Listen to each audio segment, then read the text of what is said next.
Alors, bonjour à tous. Je suis donc David Ricourt, le dirigeant de la société Fiscalia. Je suis très heureux de vous accueillir aujourd'hui pour ce troisième webinaire. Donc, nous en avons prévu 4 pour cette période de fiscalité locale. Deux ont été consacrés plutôt à la taxe foncière. Suite aux différentes demandes que nous avons reçues, on en a conçu un spécifique au LMNP, celui que nous allons voir donc aujourd'hui. Et le dernier sera proposé dans la première quinzaine, fin de la première quinzaine de décembre, et il sera consacré donc à la CFE. On est très content de voir qu'il y a de plus en plus de monde qui est intéressé et alerté par la fiscalité locale. C'est vrai que c'est un point qui est de plus en plus prégnant, on va dire, parce qu'il y a beaucoup de choses. Il y a des évolutions, il y a de nombreuses incompréhensions. Et donc, faire un webinaire spécifique au LMNP, ça nous semblait vraiment important. Alors, avant de débuter cette présentation, je voulais vous rappeler donc, que Fiscalia donc, est présent sur plusieurs départements. Que vous avez la possibilité de solliciter directement l'expert qui se trouve sur votre département en vous rendant sur le site fiscalia.fr. Vous aurez la partie Notre réseau et vous avez les contacts pour solliciter donc l'expert qui est au plus proche de votre domicile ou de vos locaux. Alors voilà un petit peu comment va se présenter ce webinaire pour aujourd'hui. Donc, on estime à peu près une soixantaine de minutes, le déroulé complet du webinaire. Ça va prendre une première partie qui va durer à peu près, comme d'habitude, une quarantaine de minutes, où je vais faire la présentation de la situation. Et ensuite, vous aurez une vingtaine de minutes donc, pour poser toutes vos questions. Alors, je rappelle en fait que ces questions, vous avez donc la possibilité de les déposer sur la partie à droite, prévue pour les questions. Tentez de ne pas utiliser le chat, qui n'est pas fait pour ça. En fait, il est plus fait pour toutes les problématiques techniques. Je rappelle également que si vous n'avez pas de réponse à la question que vous avez posée ou que vous n'avez pas pu la poser, vous pouvez la reformuler directement par mail en utilisant l'adresse contact@fiscalia.fr ou en vous rendant directement sur le site fiscalia.fr avec la page contact. Voilà un petit peu pour ce lancement. Alors, je rappelle que vous avez beaucoup de choses qui sont déjà sur le site Fiscalia.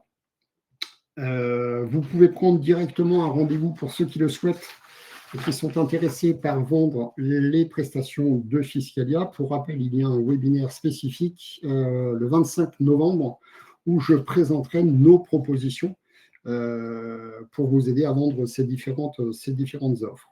Vous avez également la possibilité de réserver un créneau pour une consultation. Vous pouvez également réaliser en ligne donc, la vérification de l'une de vos taxes.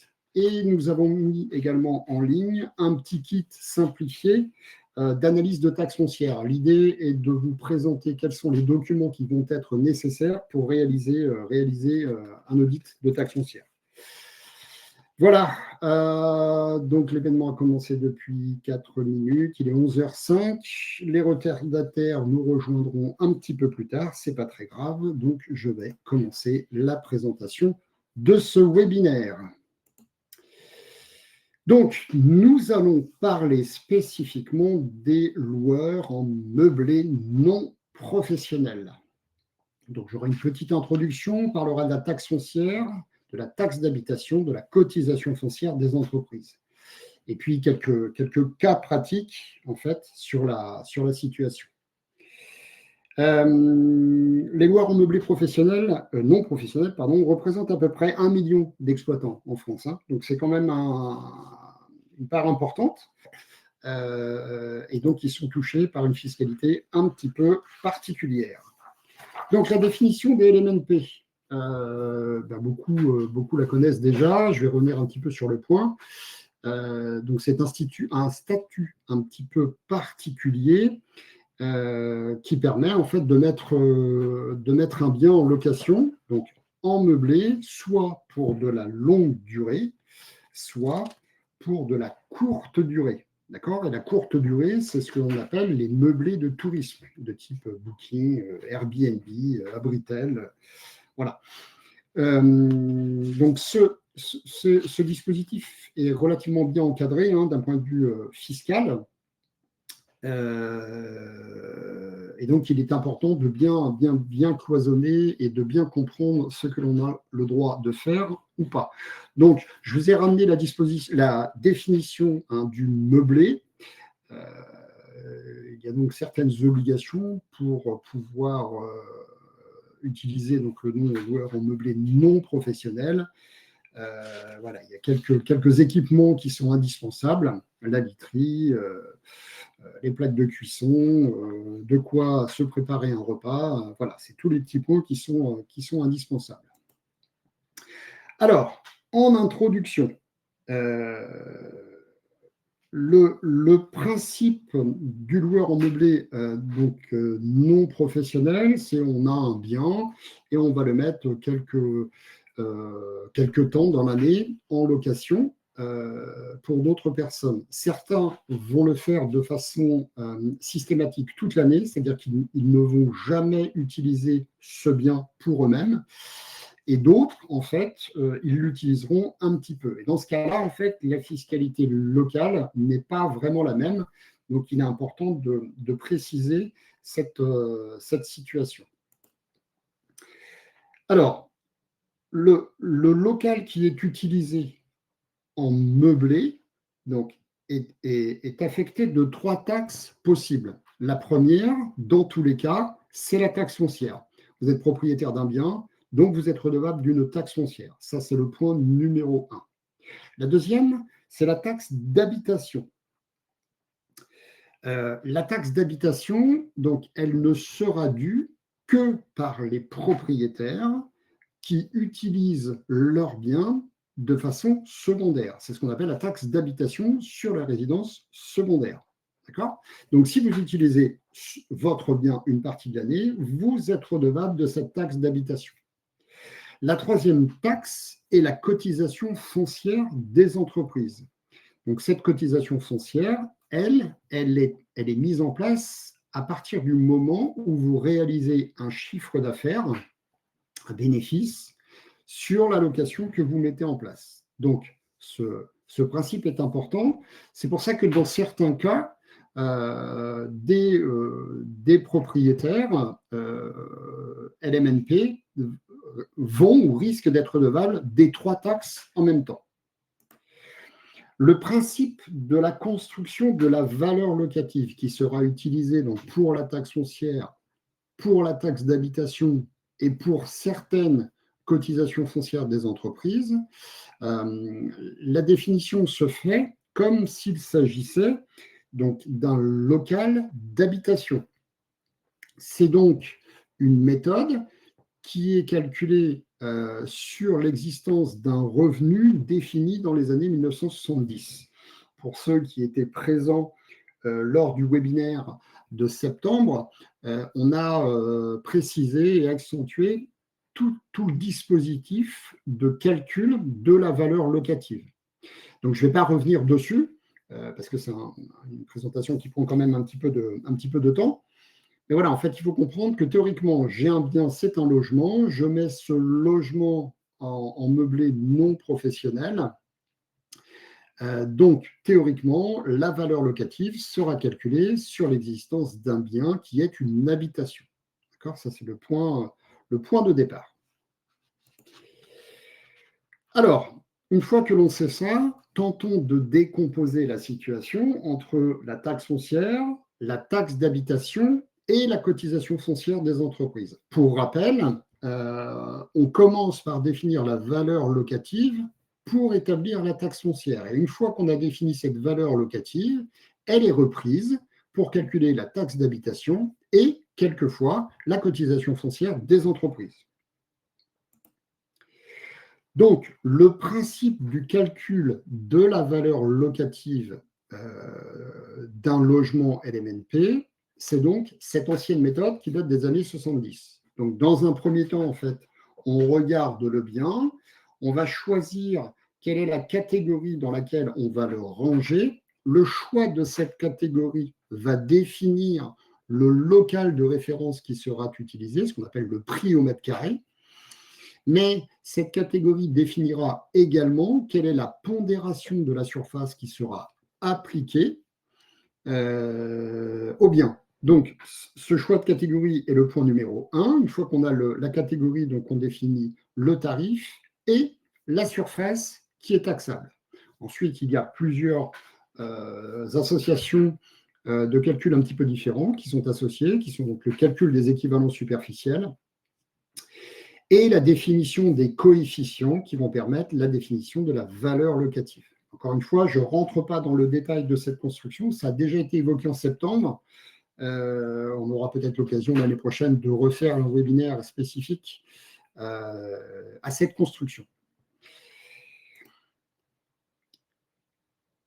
Un cas particulier qui ressort de la définition de la valeur locative pour les loueurs en meublé non professionnels est un cas un peu particulier qui est apparu à Paris il y a quelques années déjà, où la réflexion de la Commune de Paris était de dire les locaux qui sont loués en meublé pour des courtes durées ressemblent au principe de l'hôtellerie.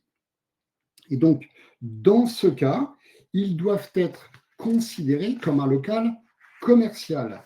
Et s'ils sont considérés comme un local commercial, à ce moment-là, ce n'est plus la méthode reposant sur des loyers de l'année 1970 qui est prise en compte, c'est la méthode qui a été appliquée suite à la révision des locaux commerciaux qui date de 2017.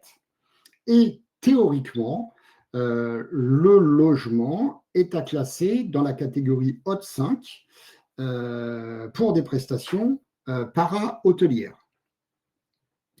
La réflexion qui a été menée à Paris à cette époque, c'était de constater que l'imposition calculée sur un local commercial amène plus de recettes que l'imposition sur un logement reposant sur la valeur locative de 1970. Donc, ça a été le point de départ de ce changement de méthode. Ça a été validé par l'administration fiscale. Et du coup, aujourd'hui, donc dans certains cas, ça ne fonctionne pas dans tous les cas, mais dans certains cas, en fait, il est judicieux de regarder si la méthode d'imposition utilisée par l'administration fiscale est la bonne et est-ce que l'impact de ce changement de méthode peut générer une différence. Donc, il va y avoir deux cas de figure, en fait. Il va y avoir les situations qui vont générer une augmentation de la taxe. C'est généralement le cas donc, sur Paris et peut-être dans des grandes villes de France. Mais ce n'est pas du tout sûr que ce soit le cas pour des situations de biens en province, dans des stations à la montagne, sur la côte. Voilà. Donc, il y a vraiment un regard à porter assez précis sur le choix de la méthode. Notre constat à nous, chez Fiscalia, c'est que le changement de méthode dans de nombreuses villes de province va générer pour le propriétaire une économie importante du calcul de la valeur locative. Donc, économie en taxe foncière, éventuellement économie en taxe d'habitation et éventuellement économie en cotisation foncière des entreprises. Donc, ce point, il est très, très important.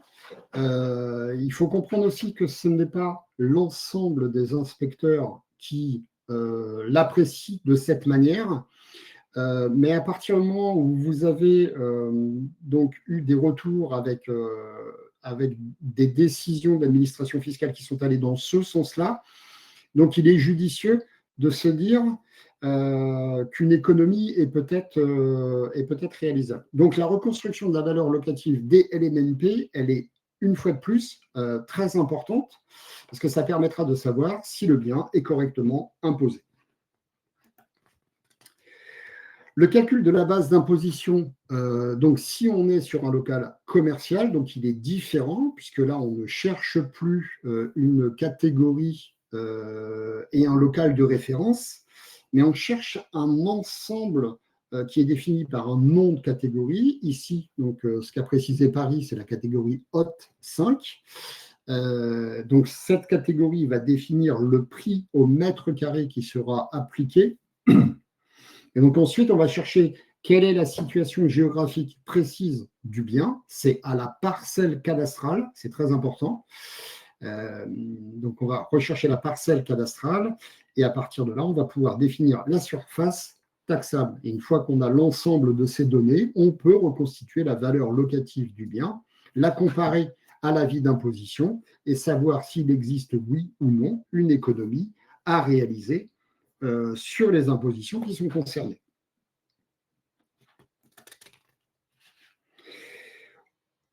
Je suis allé un petit peu vite sur la taxe foncière, mais le grand principe, je pense que vous l'avez compris, c'est de se dire que la vérification de la méthode d'imposition, elle va vraiment être primordiale, parce que c'est elle, en fait, qui va influer sur les autres taxes qui arrivent, dont la taxe d'habitation.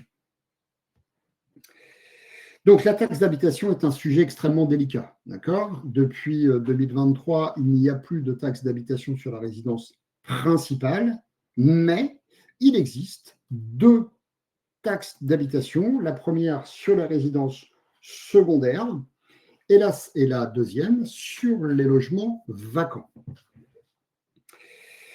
Donc, la taxe d'habitation pour les résidences secondaires s'applique pour les propriétaires qui utilisent leurs biens tout ou partie de l'année d'imposition. Hein. À partir du moment où ils peuvent en avoir la jouissance, donc la taxe d'habitation sera due. Il faut comprendre que la taxe d'habitation, donc, elle est calculée soit pour une habitation, mais également pour les dépendances qui sont immédiates au logement. C'est important de bien saisir ce point-là. La taxe sur les logements vacants, elle est plus occasionnelle. Il faut que la collectivité, en fait, elle justifie l'application de cette taxe. Mais si elle est justifiée, il faut faire attention parce que c'est une taxe qui est aussi importante, qui peut même être très importante. Quand on voit l'évolution en fait, des taxes d'habitation, notamment sur les coefficients multiplicateurs qui sont ajoutés, quelquefois ça fait quand même très très cher, hein, parce qu'on a des taxes d'habitation qui sont maintenant avec des facteurs de 60% supplémentaires. Donc on n'est pas dans des petits montants par rapport aux biens. Donc il faut vraiment regarder de près. Alors bien évidemment, si votre logement est mis quelques jours, quelques semaines dans l'année en location, il ne va pas rentrer dans la catégorie des logements vacants. Mais quelquefois, en fait, vous pourriez vous trouver avec un bien qui actuellement n'est pas utilisé. Et du coup, il y a une question à se poser. Est-ce qu'il y a un risque d'application de taxes d'habitation sur les logements vacants ? Il ne faut pas l'oublier.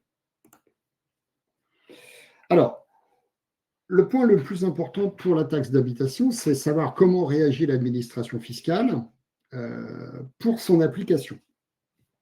Alors après quelques petits déboires et des décisions des différents tribunaux, il ressort un point qui est à peu près acceptable par tous, c'est de se dire si le propriétaire ne peut pas justifier de la mise en location exclusive du bien, il peut être redevable, voire il doit être redevable de la taxe d'habitation. D'accord ?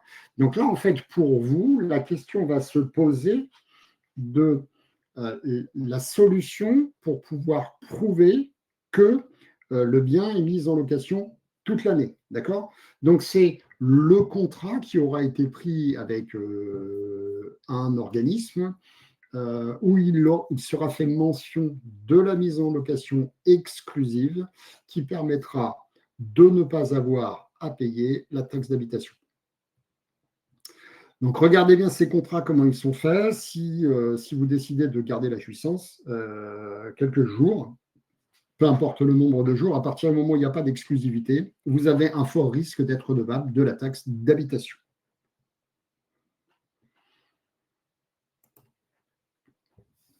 Concernant le calcul de la base d'imposition pour la taxe d'habitation, donc je vous l'ai dit tout à l'heure, tout repose sur la valeur locative qui aura d'abord été définie pour la taxe foncière. Ça va être le point de départ. La différence, c'est que la taxe d'habitation ne bénéficie pas d'une exonération de 50%. Donc, quand vous regardez votre avis de taxe foncière et votre avis de taxe d'habitation, la base d'imposition sur la taxe d'habitation doit être le double de la base d'imposition sur la taxe foncière.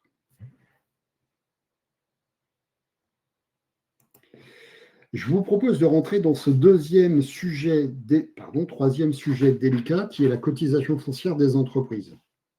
Alors là, en fait, un bien, à partir du moment où il est en location, il va générer un bénéfice, un revenu, et donc l'administration fiscale va imposer ce revenu. C'est sous certaines conditions. Il y a un seuil à dépasser, et ça va être un point de départ. Donc, ce que je vous disais, la cotisation foncière des entreprises est un impôt local qui est dû par toute entreprise ou personne qui exerce une activité professionnelle non salariée. La particularité pour les LMNP, c'est qu'il faut que le chiffre d'affaires ou la recette brute qui est réalisée soit supérieure à 5 000 € hors taxe. Ce sera votre point de départ. Donc, il est possible que certains, une année, soient redevables de la CFE et d'autres années ne le soient pas. Le piège de la cotisation foncière des entreprises, c'est ce que l'on appelle le calcul sur la base minimum. Alors ça, c'est une situation un peu complexe qui permet en fait à la collectivité de bénéficier d'une recette dont elle maîtrise en fait un peu le curseur de son montant, sa recette pure et définitive. L'idée en fait, c'est si j'ai un bien dont la valeur locative provenant d'une taxe foncière ne représente pas une valeur locative qui soit suffisamment importante, mais que je réalise un chiffre d'affaires supérieur à 5 000 €, donc la collectivité va calculer, avec l'aide de l'administration fiscale, l'imposition qui sera due donc, sur une cotisation minimale. Cette cotisation, en fait, elle est encadrée chaque année. Donc, on a des paliers qui vont de 5 000 à 10 000, 10 000 à 32 000, 32 à 100 000, 100 à 250 000 et 250 à 500 000. Et ensuite, le dernier palier à 500 000 €. Dans le cas des LMNP, on va se retrouver généralement dans les 2 voire 3 premiers cas, rarement plus. Et donc, ce que ce tableau nous dit, c'est que la collectivité a la possibilité de créer la base d'imposition sur laquelle elle va définir votre taxe. Et cette base devra être comprise entre 237 € et 565 € pour les montants qui vont de 5 000 à 10 000 € de chiffre d'affaires. Donc, la collectivité, chaque année, elle peut faire évoluer à la hausse ou à la baisse ce montant, mais elle ne peut pas le dépasser. D'accord ? Et ce montant donc, va servir de base, et donc c'est sur cette base que les taux d'imposition vont s'appliquer, ce qui définira le montant de la taxe à calculer, et donc à payer. C'est un sujet qui est un petit peu délicat. Alors, en LMNP, souvent, en fait, on a des questions en nous disant je ne comprends pas, la dernière, je ne payais pas de CFE, là, je suis redevable. Voilà, donc c'est ce qui peut expliquer, en fait, l'évolution du chiffre d'affaires du bien va être la cause de l'application de la CFE.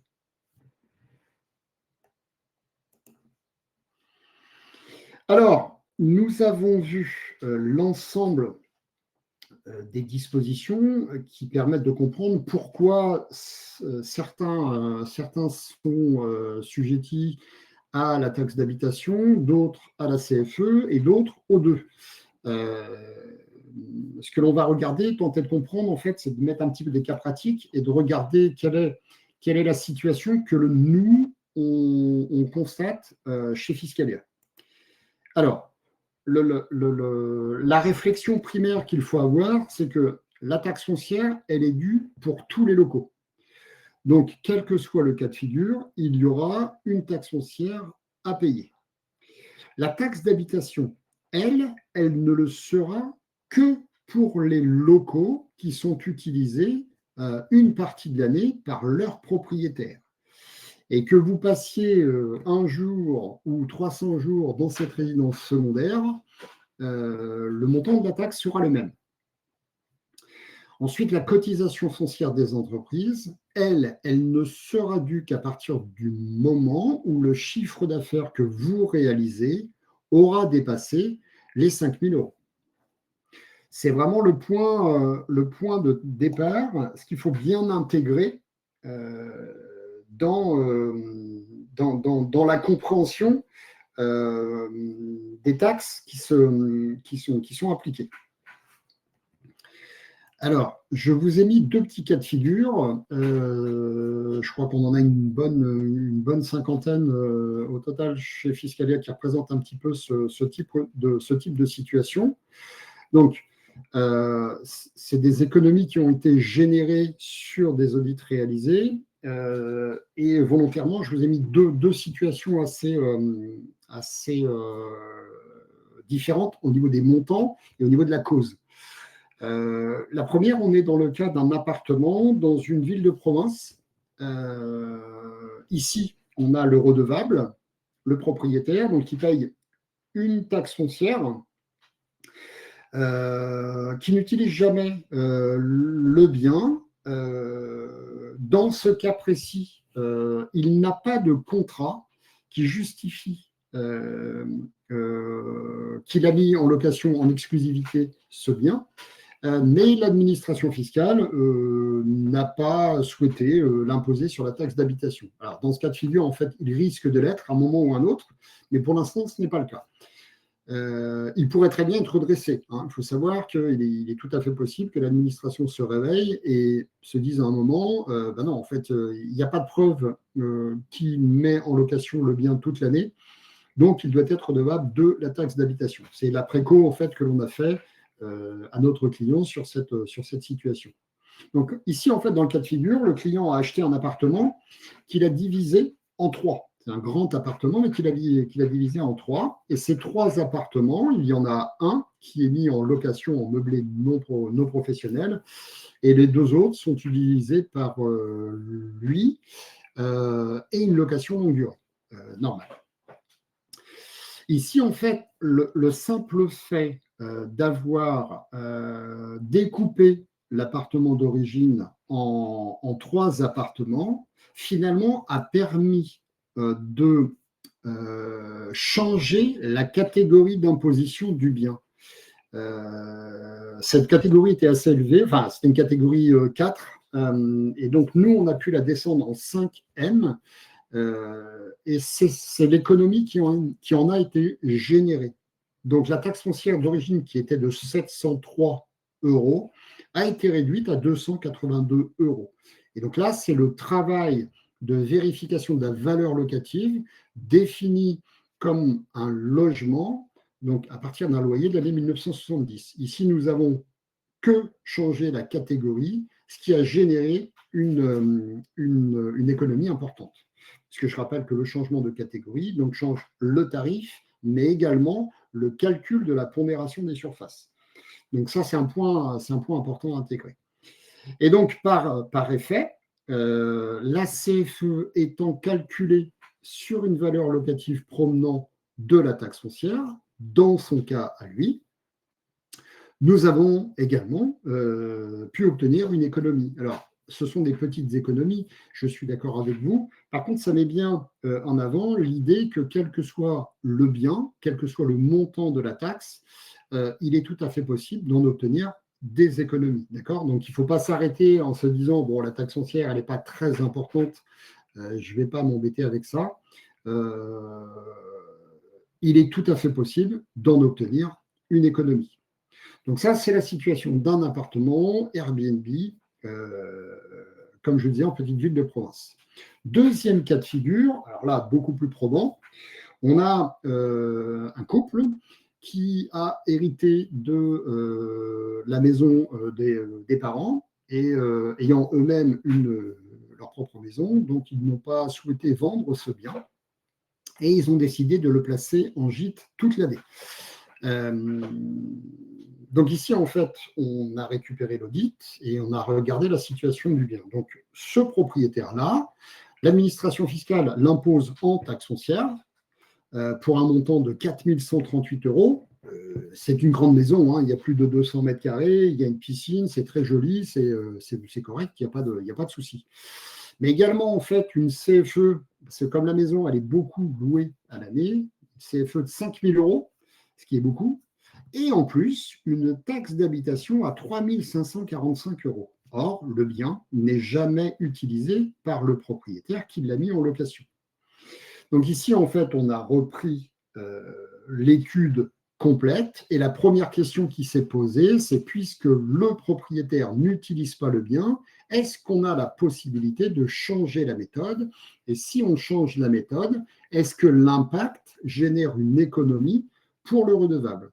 Et c'est ce qui s'est passé. Donc ici, le bien était à l'origine calculé suivant une maison définie donc, comme une habitation avec un loyer d'année 1970, une catégorie 3 qui est une catégorie très élevée. Ça a été le point de départ pour calculer la valeur locative.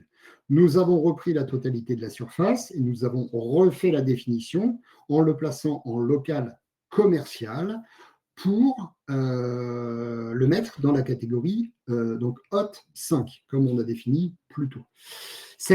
Ce changement de catégorie nous a permis de réduire la taxe foncière à 2 090 €, donc c'est quand même une grosse économie, puisque c'est la valeur locative qui est utilisée, la valeur locative provenant de la taxe foncière qui est utilisée pour la définition de la CFE, l'économie en valeur faite sur la taxe foncière, donc a pu également être faite sur la CFE. Donc ici, on a réduit à 2 123 €. Et en plus, il a été possible de récupérer un contrat de location exclusif avec l'article qui présente bien l'exclusivité, ce qui a permis en fait de dégréver intégralement la taxe d'habitation de 3 545 €. Voilà, donc on est vraiment sur deux cas de figure différents, mais ça doit vous donner en fait une vision qui est quand même très large de ce qu'il faut faire et ce qu'il est possible de faire d'un point de vue économie sur les logements mis donc en LMNP. Il faut vraiment regarder ça dans le détail, c'est très très important. Ça génère dans de nombreux cas des économies. Pour nous, en fait, la vérification des locaux LMNP qui potentiellement peuvent changer de méthode, génère des économies de 30 à 40% du montant de la taxe foncière. Donc, généralement, elle sera applicable sur la CFE. Donc, on n'est pas dans des petites économies. Il faut bien intégrer cette donnée. Alors, bien évidemment, on ne fait pas n'importe quoi avec la fiscalité locale. Je vous l'ai dit sur tous les webinaires que j'ai présentés depuis le mois de septembre. Je rappelle en fait qu'il y a des incidences qui peuvent être importantes à côté et pour lesquelles il faut vraiment tout envisager. D'accord ? Quand on a regardé sur l'appartement, je me permets de revenir dessus, ici, je vous ai dit que cet appartement-là, en fait, aurait dû être redevable de la taxe d'habitation. Il pourrait l'être.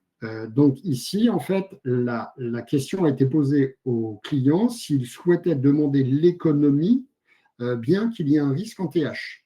Donc c'est lui qui a fait le choix de faire cette réclamation. Mais il est bien important d'intégrer ce fait que quand on prend une décision, quand on veut changer une valeur, il faut vraiment vérifier l'impact pour ne pas avoir de mauvaises surprises dans l'application. Et j'ajouterai un autre point, mais sur lequel je suis déjà venu sur ces différents webinaires qui ont été présentés, c'est que tous les inspecteurs ne fonctionnent pas de la même manière et n'ont pas la même appréciation. Donc, deux cas de figure rigoureusement identiques n'aboutiront pas forcément au même résultat suivant l'endroit où le bien se trouve. À Paris, ça ne pose pas de problème. Dans certaines villes de province, les inspecteurs ne comprennent pas que l'on change la méthode parce que le bien est mis en location courte durée toute l'année. Dans leur fonctionnement, ça reste une habitation, donc ça ne change pas de méthode. Donc il faut faire un petit peu attention à ça et de bien réfléchir au cas par cas. Nombreux d'entre vous aujourd'hui sont des gens qui gèrent des Element Pay pour leurs propres clients. Ayez le réflexe en fait de faire cette vérification, mais attention à la précipitation dans une demande de correction qui sera faite vis-à-vis de l'administration fiscale.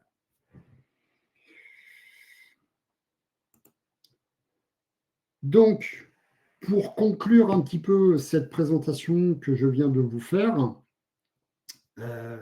la vérification des bases d'imposition et des taxes à payer en LMNP, donc elle est très importante. Certains sont redevables de la TH alors qu'ils ne la doivent pas.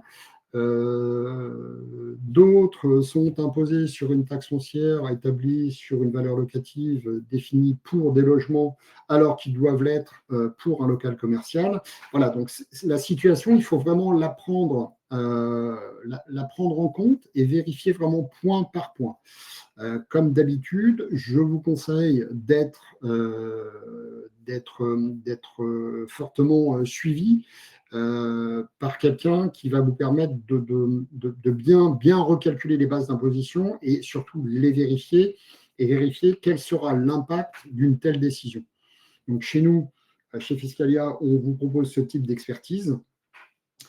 On va d'abord identifier les erreurs de façon à réduire les charges, défendre vos droits et surtout voir si l'application d'une modification éventuelle peut avoir un intérêt sur l'ensemble des taxes. La vision, elle doit être sur l'ensemble des 3 taxes, d'accord ? Être sûr que toutes ces taxes sont réellement dues et si elles ne le sont pas, en avoir vraiment l'assurance.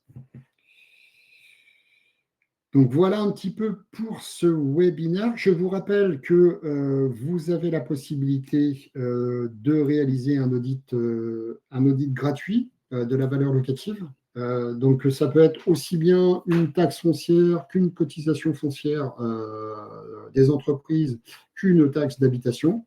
Cela ne pose pas de problème. C'est fait donc pour un bien. On entend un bien, une activité, un occupant, un immeuble qui aurait donc plusieurs locaux à l'intérieur, donc correspond à plusieurs audits. D'accord ? À chaque fois, c'est une reconstruction qui est différente. Nous allons pouvoir passer à vos questions. Beaucoup de réponses, beaucoup d'informations complémentaires sont, comme je vous l'ai dit, sur le site Fiscalia. N'hésitez pas à aller sur le site pour voir si vous avez des éléments qui pourraient vous aider dans un premier temps. Voilà, donc je vais commencer à répondre à ces différentes questions. Alors, quand un inspecteur est réticent à changer la catégorie, quand on a les éléments de justification nécessaires, comment l'obliger à revoir sa position? Alors, en fait, vous constatez une anomalie, et ça, quelle que soit la situation, ce n'est pas spécifique au LMNP, mais quelle que soit la situation, donc vous constatez une anomalie dans la reconstruction, la démarche est de formuler une réclamation. La formulation de la réclamation, je vous conseille toujours formellement de la faire par écrit avec un envoi en recommandé. Ça permet en fait de fixer la date et de fixer le point sur lequel on n'est pas d'accord. Donc, une fois que cette réclamation elle est déposée, l'administration fiscale aura 6 mois pour répondre. Une fois ce délai de 6 mois passé, ça ne veut pas dire que vous avez raison, ça veut dire qu'elle n'a pas eu le temps de traiter. Mais le délai de 6 mois passé vous permet après de saisir le tribunal administratif, ce qui permettra en fait d'obtenir une réponse, théoriquement dans de meilleurs délais, de l'administration fiscale. Alors, comment est calculée la valeur locative d'un terrain à usage agricole? Alors là, on n'est pas du tout dans le LMNP, mais ce n'est pas grave, je vais faire une réponse rapide. Les terrains agricoles, en fait, sont définis suivant une valeur locative qui est définie par la collectivité. Ce sont des valeurs de prêt, des valeurs de vergers, de vignes. À chaque fois, ce sont des prix qui sont qui sont encadrés, spécifiques, et qui ont été fortement, qui, je le constate, augmentent fortement ces dernières années.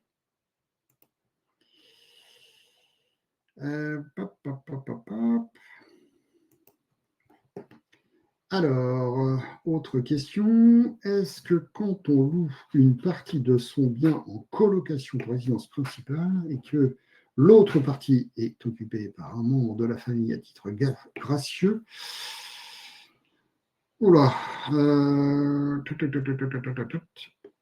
alors, les parties de colocation qui sont dans la résidence principale n'entrent pas dans le champ. Peut-être que j'aurais dû préciser ce point-là sur la présentation. Je voulais vous noter. En fait, il est bien. Voilà, les locations ou sous-locations d'une partie de votre habitation principale à un prix raisonnable et à un locataire ou sous-locataire qui en fait sa résidence principale, donc ne génère pas une taxe d'habitation.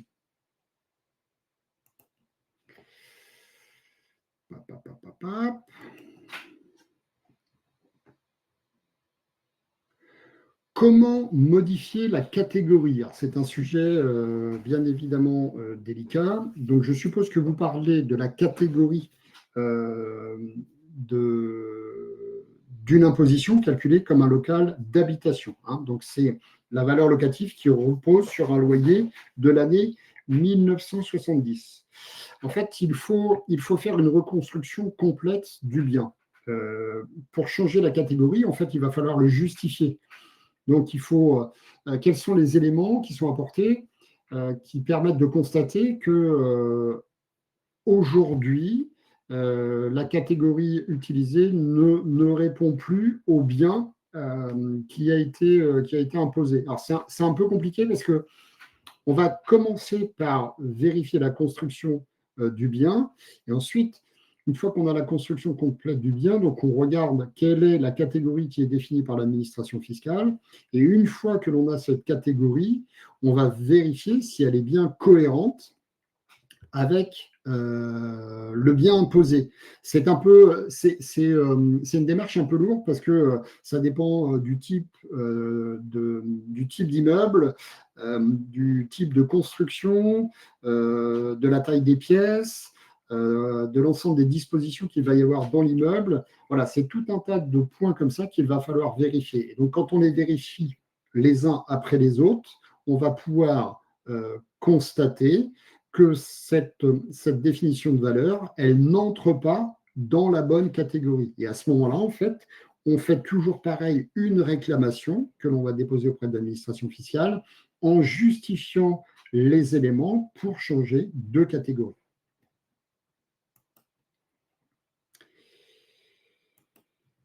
Alors, quelle surface est déclarée habitable ou plancher? Merci. Alors, en fait, nous parlons souvent de surface utile, c'est-à-dire la totalité des surfaces qui est utilisée par le propriétaire.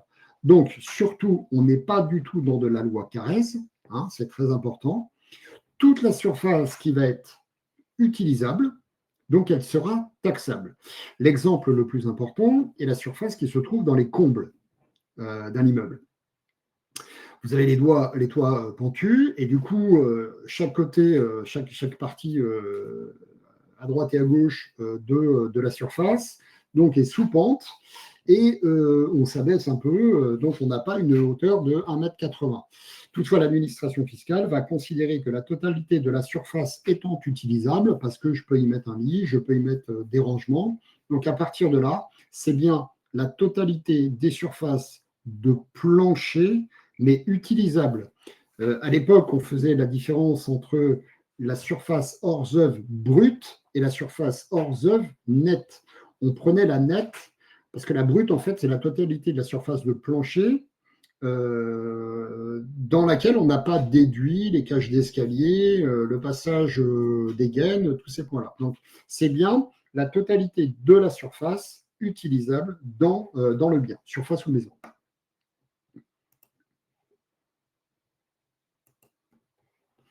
À qui s'adresser pour les changements de catégorie? Alors, la valeur locative cadastrale est définie par le cadastre. D'accord? Donc, généralement, ça va être soit le pôle d'évaluation des locaux professionnels, même s'il est intitulé professionnel, il va également traiter de l'habitation. Ça peut être le service des impôts fonciers, le centre des impôts fonciers. Voilà. Donc, le nom générique, ça va être cadastre. Et après, il peut avoir plusieurs intitulés. Dans certains cas, il faudra faire votre demande en passant directement soit par le SIE, soit par le SIP, qui, eux, renverront directement la demande au cadastre. Mais dans tous les cas, c'est le cadastre qui va définir la valeur locative.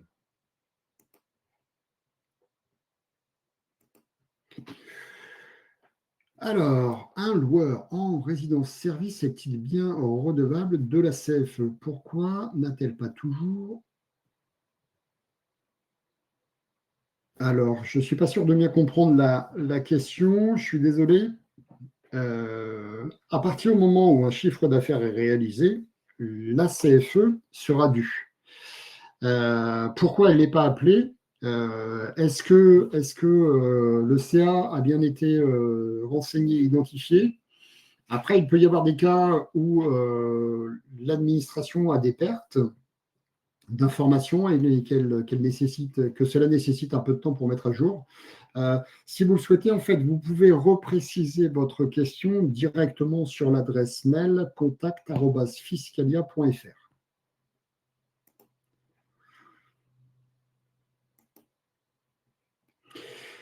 Bonjour, à la suite de votre intervention, le dégrèvement est-il demandé pour uniquement la dernière année d'imposition ou en remontant sur plusieurs années? Alors, les réclamations sont déposées sur le principe du contentieux, qui est donc l'année en cours et l'année passée. Donc, on est actuellement en 2025. Nous pouvons réclamer sur l'année 2024. Ça, il faudra le faire avant le 31 décembre. Alors, on dit le 31 décembre parce que théoriquement, le cachet de la poste fait foi. Mais il s'est avéré que quelquefois, si la réclamation n'avait pas été envoyée suffisamment tôt, le tribunal a jugé que le contestataire, en fait, devait avoir anticipé et envoyé sa réclamation dans les temps. Donc, je conseille à tout le monde de déposer sa réclamation au plus tard le 20 décembre. Donc, ça, c'est pour le contentieux. Si vous êtes dans une situation où l'administration fiscale était informée, qu'elle n'a jamais réagi et que le temps a passé, vous avez la possibilité d'utiliser le gracieux. Et le gracieux, en fait, c'est 4 années supplémentaires sur lesquelles vous pouvez réclamer. Mais attention, il faut avoir un argument béton et il faut être sûr et certain que c'est bien l'administration fiscale qui a fait une erreur et non le redevable qui a oublié de déclarer.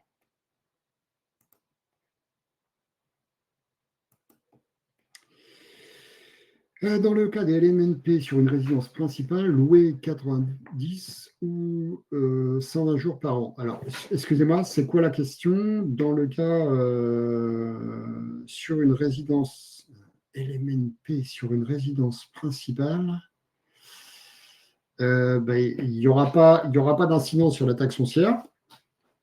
Il n'y aura pas de taxe d'habitation.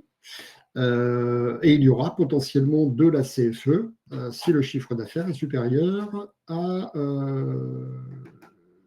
5 000 euros.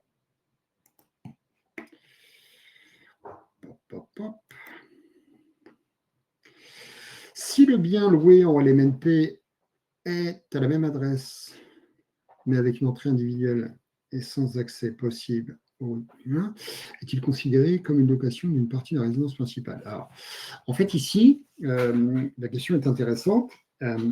Imaginons, j'ai ma maison. Ma maison est définie au sens du cadastre comme un seul et unique bien. Donc, j'ai une seule valeur locative avec une adresse. Mais en fait, il y a une partie que j'ai créée, une chambre propre, agréable, mais que j'ai laissée dans ma résidence principale. La location courte durée donc, va être définie, comme je l'ai dit tout à l'heure, donc location ou sous-location d'une partie de votre habitation principale à un prix raisonnable à un locataire ou un sous-locataire qui ont fait sa résidence principale. Ici, en fait, je n'ai pas de valeur locative différente.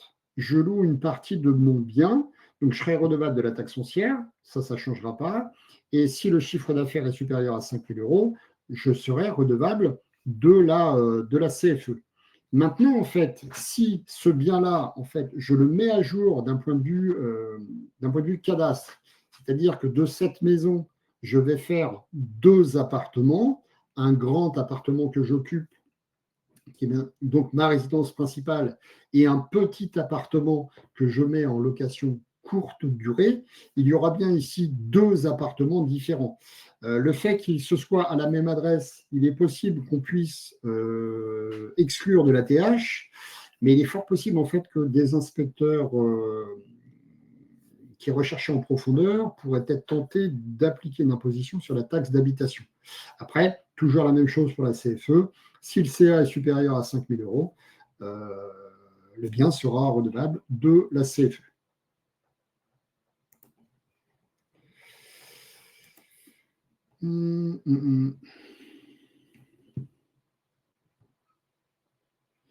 Alors, le chiffre d'affaires est-il pris en compte par appartement ou bien il est cumulé si plusieurs appartements?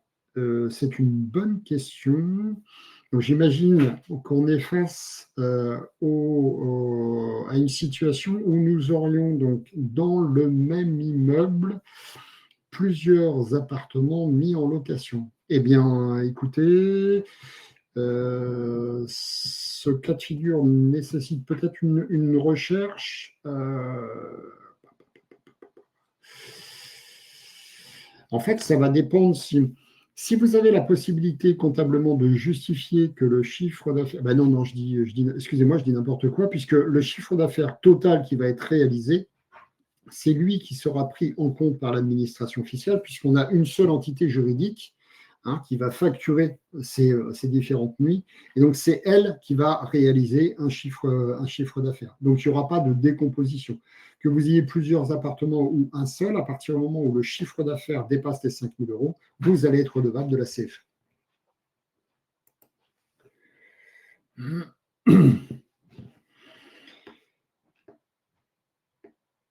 Alors, il est donc possible de payer de la taxe d'habitation et de la CFE. Oui, ce que je vous ai présenté tout à l'heure. En fait, si vous ne pouvez pas justifier de la mise en location exclusive du bien, vous serez potentiellement, enfin même théoriquement, ce sera toujours le cas, donc redevable de la CFE et de la taxe d'habitation.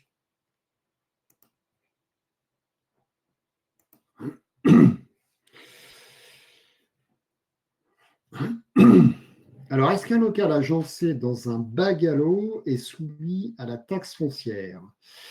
Alors, tout bien construit qui reste plus de 6 mois à demeure est redevable de la taxe foncière. C'est le même principe, en fait, si j'utilise une caravane que je mets au fond d'un jardin, que je laisse tout le temps là, ce bien devient redevable à la taxe foncière. Donc le bungalow, s'il reste sur place, qu'il ne bouge pas, ce qui théoriquement est le cas, sera redevable de la taxe foncière.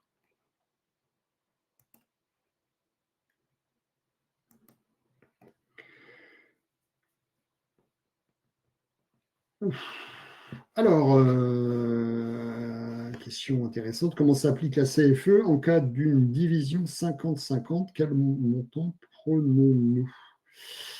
Alors, je suis désolé, je n'ai jamais eu ce cas de figure. Une CFE sera applicable pour une personne. Donc, en fait, si vous êtes plusieurs, s'il y a plusieurs propriétaires, bah, la répartition va se faire sans doute à la propriété, à la partie de propriété. Si c'est un détenu 50-50, bah, ce sera une répartition 50-50 de la taxe. Je suppose. À vérifier quand même.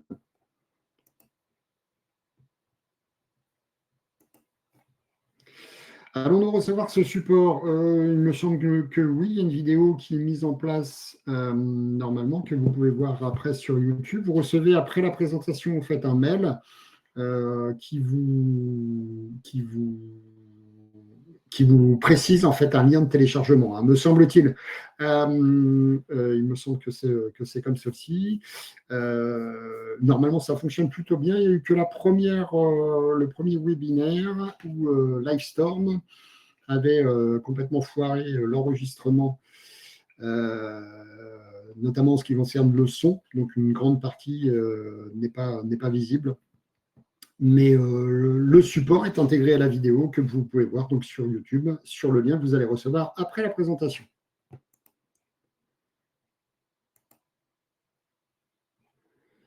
La taxe d'habitation est-elle déductible du LMNP? À mon sens, non. Qu'entendez-vous par déductible? Sur le chiffre d'affaires, vous voulez dire? Alors non. Non, elle ne sera pas déductible. Ce n'est pas une charge.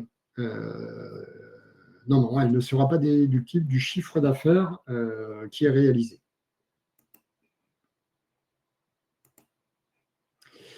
Pouvons-nous revoir le calcul de la valeur locative? Donc oui, comme je l'ai indiqué un peu plus tôt, c'est même ce que nous faisons en permanence donc chez Fiscalia, c'est de vérifier que la valeur locative qui est utilisée pour votre bien est cohérente avec sa situation. Donc oui, il est possible de revoir sa valeur locative. Alors, il vous est déjà possible de vérifier quelques petits points. Donc, à tous, je vous conseille de faire deux choses. C'est d'aller dans la partie GMBI, donc gérer mes biens immobiliers sur votre site impôt.gouv, et de récupérer dans un premier temps les fiches descriptives de votre bien. Ça vous permettra de voir un petit peu quelle est la catégorie, quelle est même la méthode, et quelle est la surface. Mais attention, c'est la surface pondérée totale qui est utilisée. Donc ça, c'est le premier point. Deuxième point, c'est que vous pouvez également récupérer le relevé de propriété. Attention, ça porte bien ce nom-là, relevé de propriété. C'est un document que vous demandez au cadastre. Vous pouvez le faire sur le site impôt.gouv. Et sur ce document-là, vous allez avoir l'ensemble de vos propriétés sur la même commune. Et ça apporte des informations importantes sur la construction de la valeur locative.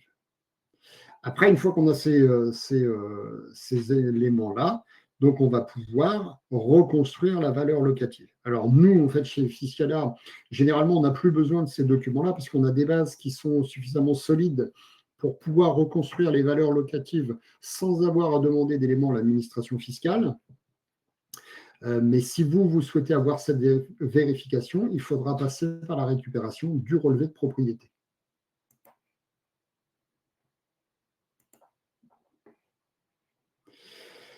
Comment savoir quelle méthode a été prise en compte sur la taxe foncière? Voilà une question qui est intéressante.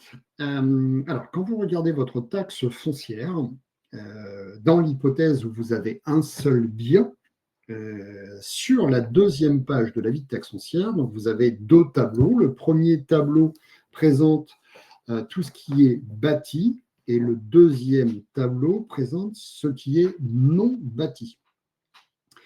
Dans la partie bâti, vous avez votre adresse d'imposition. En dessous, vous avez vos bases d'imposition.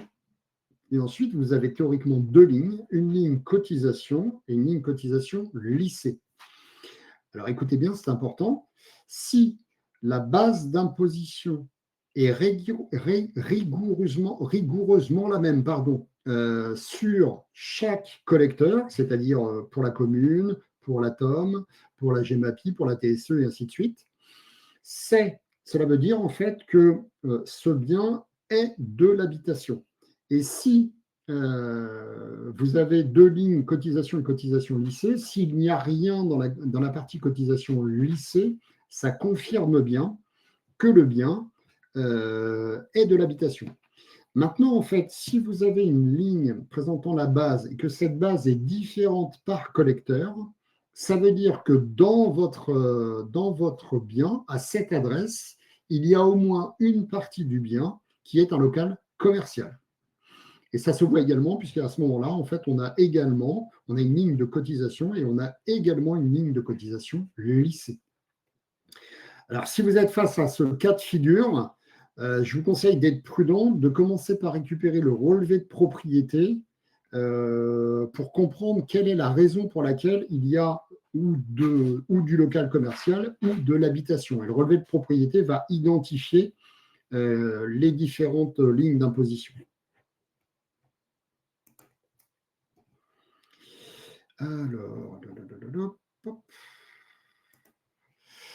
si on loue un LMNP, quelles sont les démarches à effectuer sur la déclaration des biens LMNP? Alors, là, je suis désolé, ça sort un peu du champ de compétences Fiscalia. Nous, en fait, on va se concentrer sur la définition de la valeur locative. Donc, les démarches à réaliser qui concernent exclusivement la déclaration du bien immobilier, si ce n'est pas les démarches qui concernent le cadastre, ça sort du champ Fiscalia. Nous, en fait, on va se concentrer sur la déclaration du bien, mais pour le cadastre, d'accord? Pas pour GMBI. Donc là, je ne saurais répondre précisément. Si l'information concerne la déclaration d'un bien pour le cadastre, à ce moment-là, je vous propose de reformuler votre demande et de l'envoyer par mail sur contact@fiscalia.fr.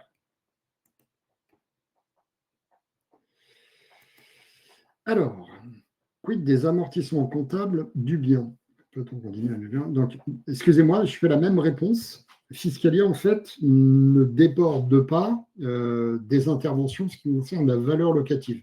Vous, ici, en fait, votre demande, elle concerne la comptabilité, et donc c'est proche de votre cabinet comptable qu'il faudrait voir la situation. Moi, je ne serais pas suffisamment compétent pour pouvoir répondre précisément à cette question.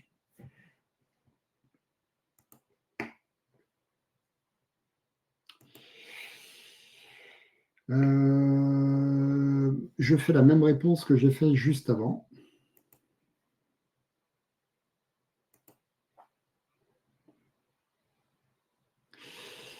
Eh ben, j'ai toujours la même réponse. En fait, là, on est sur de la comptabilité, pas sur de la valeur locative. Ça sort de nos compétences.